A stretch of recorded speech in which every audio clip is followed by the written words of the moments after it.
Verse 11. Thou wilt show me the path of life. In thy presence is fullness of joy.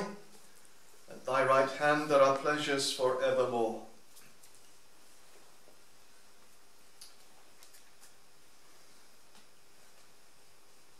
Our thoughts this evening are specifically with that word presence. In thy presence is fullness of joy.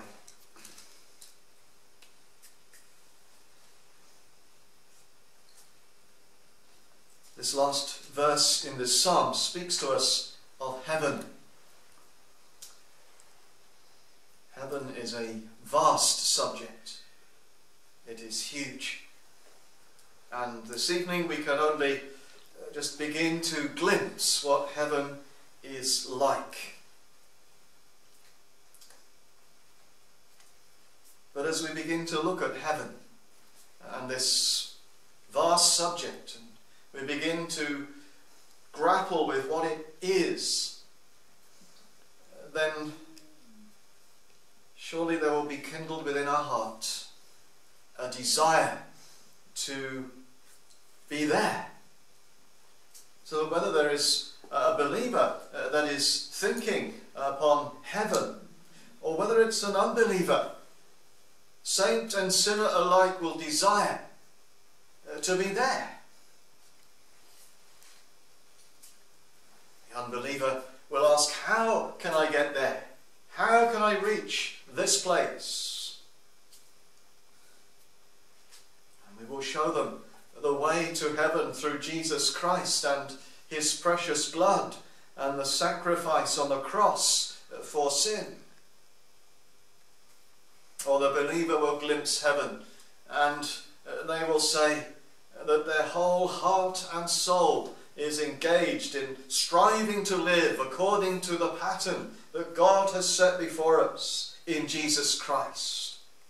And their whole goal and aim is to be there, because there's so much to throw away if they do not live in the way that God delights in. So that as we come to this psalm, one has described this thought here, that if we live with God in our eye, if we live with God before our face, then we will die comfortably with God, with heaven in view. If we live with God in the eye, God before us, then in this world we may have sorrow, but we anticipate joy in heaven. Now, the pleasures of this world are transient, they are fleeting, they are passing, but those to come are eternal. There are pleasures forevermore. And this verse in this psalm speaks to us of heaven.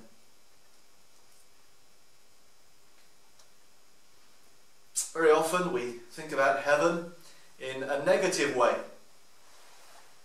We think about what isn't in heaven. We think about the absence of those things that cause us pain and sorrow, those things that we experience in this present life. We read of some of those in Revelation chapter 7. You could turn to Revelation chapter 20, 21, 22. And they are just reflecting some verses in Isaiah.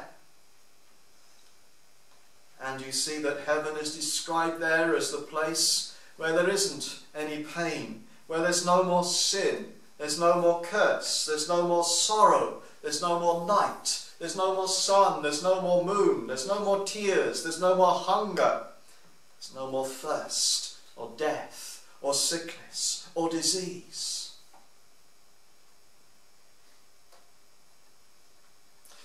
To say much about hell this evening, it's not our subject. But if heaven is the absence of these experiences, these things, then we need to say and to point out that hell is the place where these things exist in a way that we can only begin to imagine here on earth.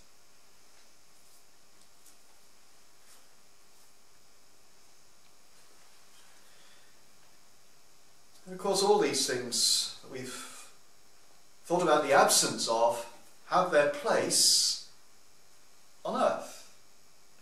God is using them.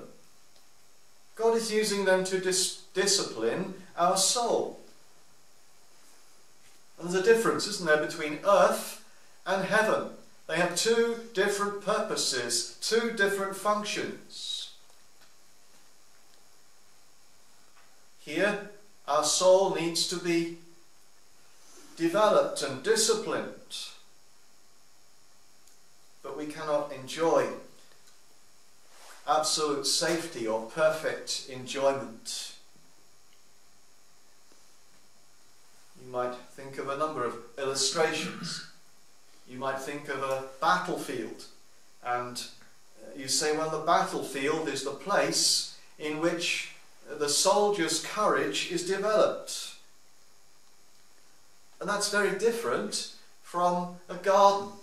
You go into a garden and it's peaceful, and it's a delightful place to meditate and to ponder and to consider life and God's Word. Or you might think of the winter storms and how that the trees that experience those storms, the storms cause them to put their roots down deeper. And how different from the summer. And the summer has a different purpose. Now it's the summer sunshine that is needed in order to ripen the fruit on the tree. And so you see that the effect and the purpose, if you like, of the winter is very different from that of the summer. And so the purpose of our life on earth is very different in the plan and purpose of God to that which we have in heaven.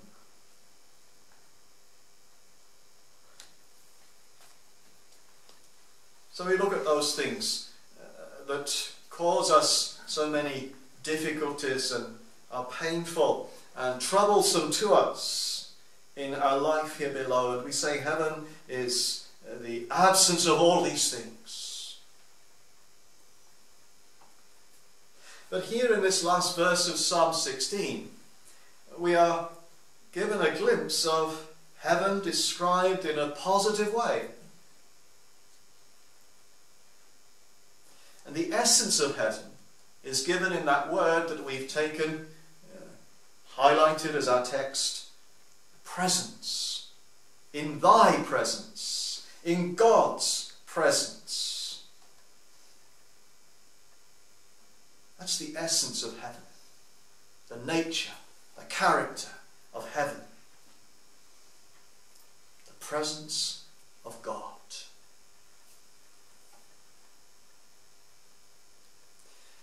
The heading of this psalm is that title, Michtam. And a few weeks ago we were speaking about that title, and we used that translation, the precious secret, the psalm of the precious secret. As we come to the early chapters of verses of this psalm, we see that here is a man who is enjoying the presence of God on earth, and it is such a real presence to him that it enables him to grapple and to cope with the adversity that is being thrown at him. And even though he faces a painful death itself, yet we find that he is able to rejoice in his God. The precious secret of this psalm, the psalmist possesses, is the presence of God.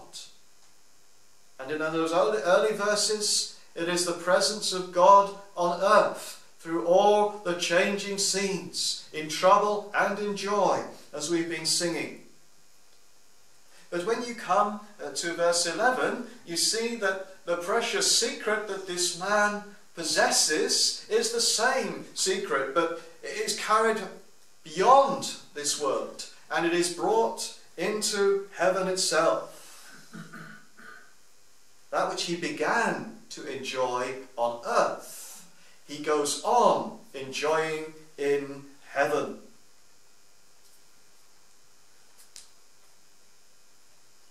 So it's the presence of God that is our secret to understanding the wonder and the glory of heaven.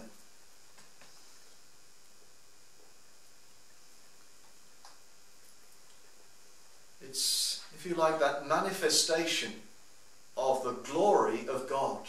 God revealing his glory. Because we're standing now in his presence, without a veil between.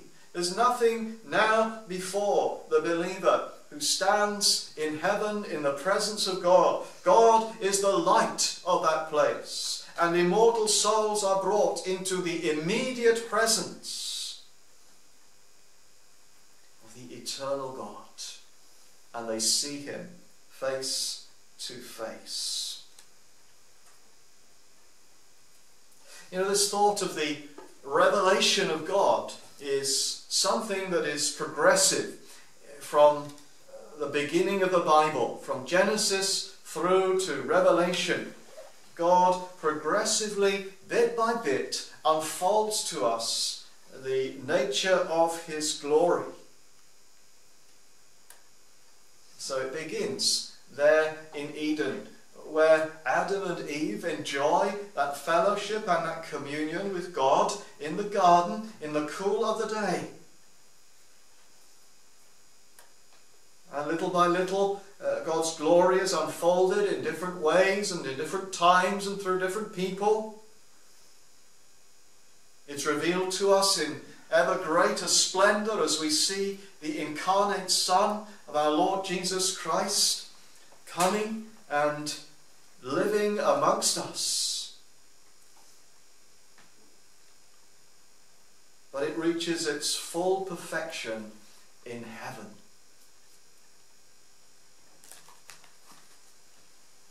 But wherever we look in the Bible, and whether it's on earth or in heaven, then we may say that joy and pleasure have their source and origin in God's presence. If we would be happy, if we would be satisfied on earth, we must possess a real sense of the presence of God. And if we reach heaven, by the grace of God, the joy, the fullness of joy, and the everlasting pleasure takes place in the context of the presence of God.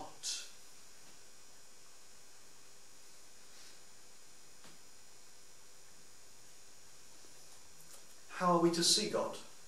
How do we know God? You say, well, the Bible makes that clear to us. The Bible tells us that it is Jesus who reveals to us the Father. It is the Bible, or it is Jesus, that reveals to us the Father in heaven above. No man hath seen God at any time but the Son.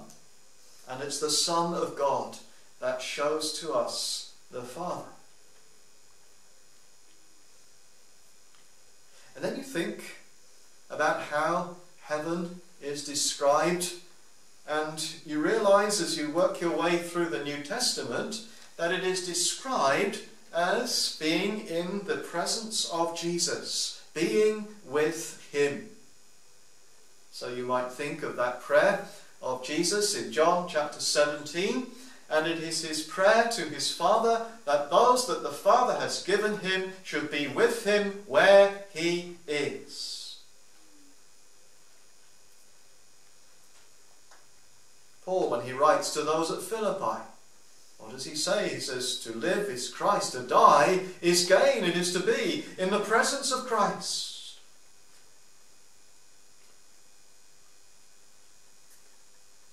could think of other places in the New Testament, in 1 Thessalonians and chapter 4 and verse 17. We often read that at the funeral service. 1 Thessalonians chapter 4 and verse 17. Then we which are alive and remain shall be caught up together with them in the clouds to meet the Lord in the air, and so shall we ever be with the Lord.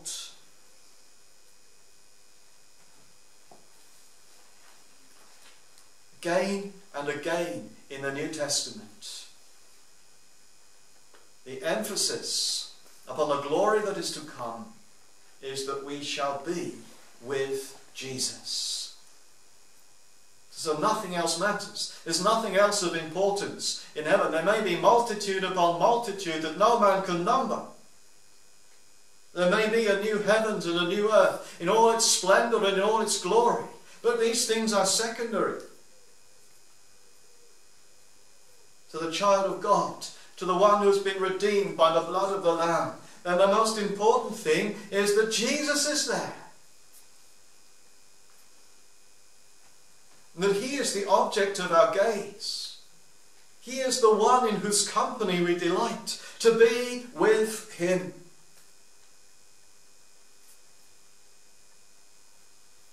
And Jesus is the Son of God. Jesus is the light of God. Jesus is the one who reveals to us the Godhead in all its fullness.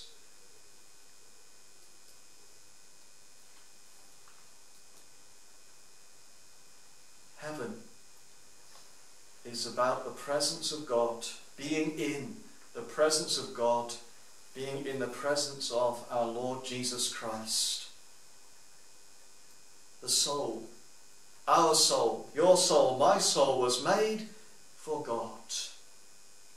And without him, it will find neither happiness nor satisfaction. But with him, there is a fullness of joy. There are pleasures forevermore.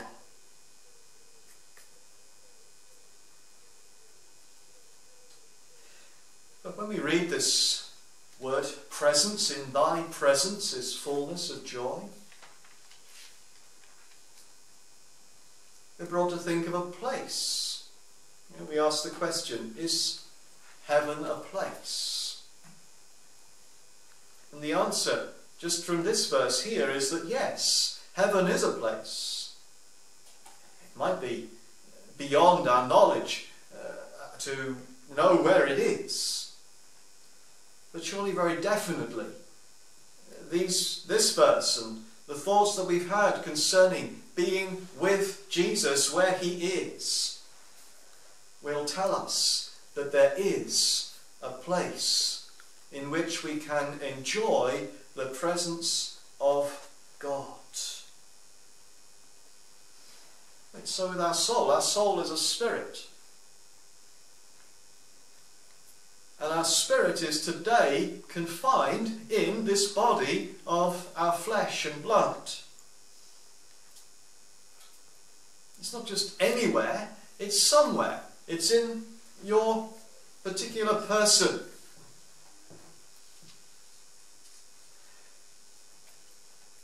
So as far as our soul is concerned, it is confined to a specific locality. It isn't everywhere, it's here. It's encompassed, it's enshrouded by your body. And you say God is a spirit. And God is everywhere. That's true. But we're thinking about the place where God manifests his glory, where a soul enjoys the manifestation of the glory of God, being in the presence of God. And in the history of redemption, it's always limited to a particular location.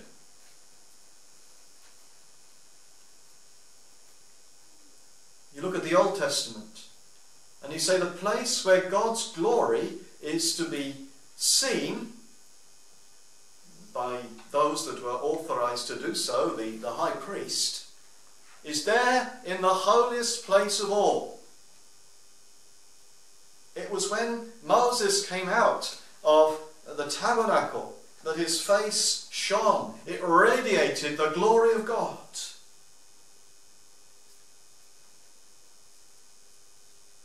But it was in a specific location, in the tabernacle first, and then in the temple at Jerusalem, that God revealed himself to man and met with man.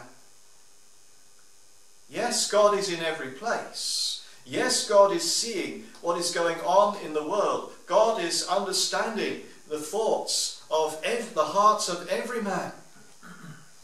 But the place where God meets with men, the place where God reveals his glory, is in the temple and in the holiest place of all.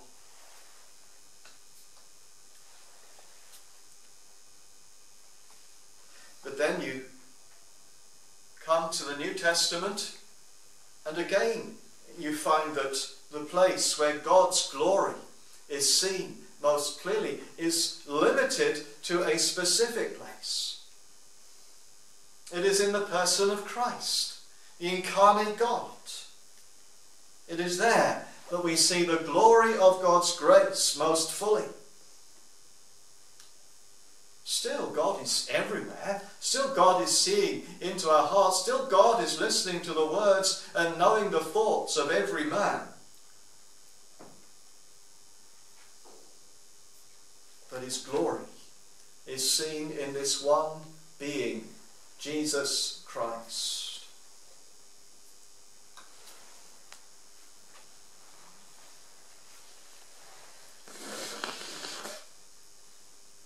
And so the journey of faith is a journey to a particular place.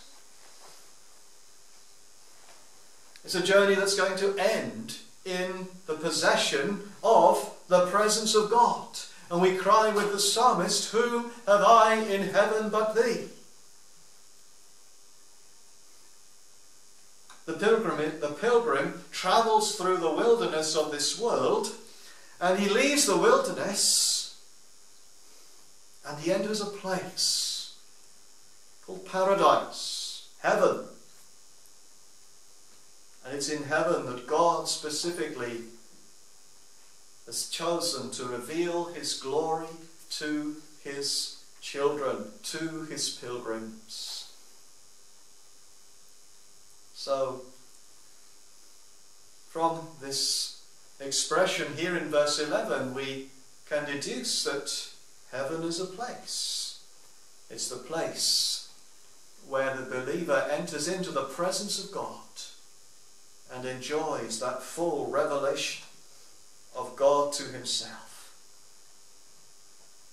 And how will he be able to enjoy all the fullness of God? It's because his powers have been expanded. We sang together in that hymn. The hymn writer was thinking of our powers being expanded. The limitations of our body are removed. Now we can know even as we are known. Now we can begin to understand on a completely different plane who God is and what God has done, and we can commune with him and come to know him and enjoy him.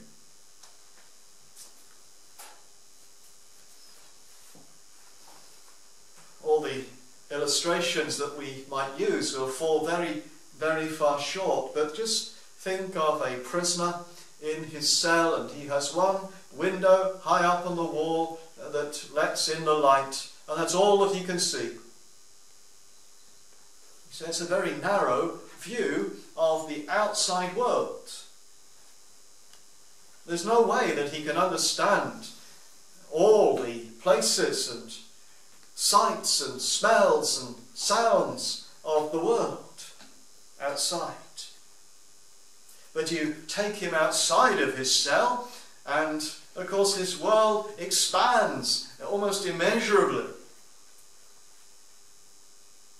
Suddenly he can see things that he never even knew existed. Suddenly he's seeing things in a very different perspective. He's seeing it all in its glorious colour, in all the sights and the sounds and the vastness and the magnitude of it. Well, in a small way, that will illustrate for us what happens when the soul leaves the body at the time of our departure from this world.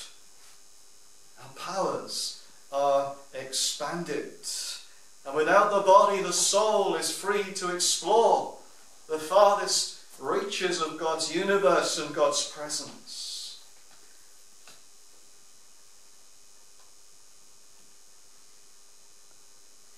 And the body is like a prison cell that constrains the progress of the soul. And the moment it emerges from the body, its capacity expands to drink in the knowledge of God and to enjoy the full manifestation of living in his presence. But surely the thought of the presence of God also reminds us of communion and friendship. To be in the presence of God is to speak with him and to have fellowship with him. To be in his presence is to hear him speak, is to listen to his teaching.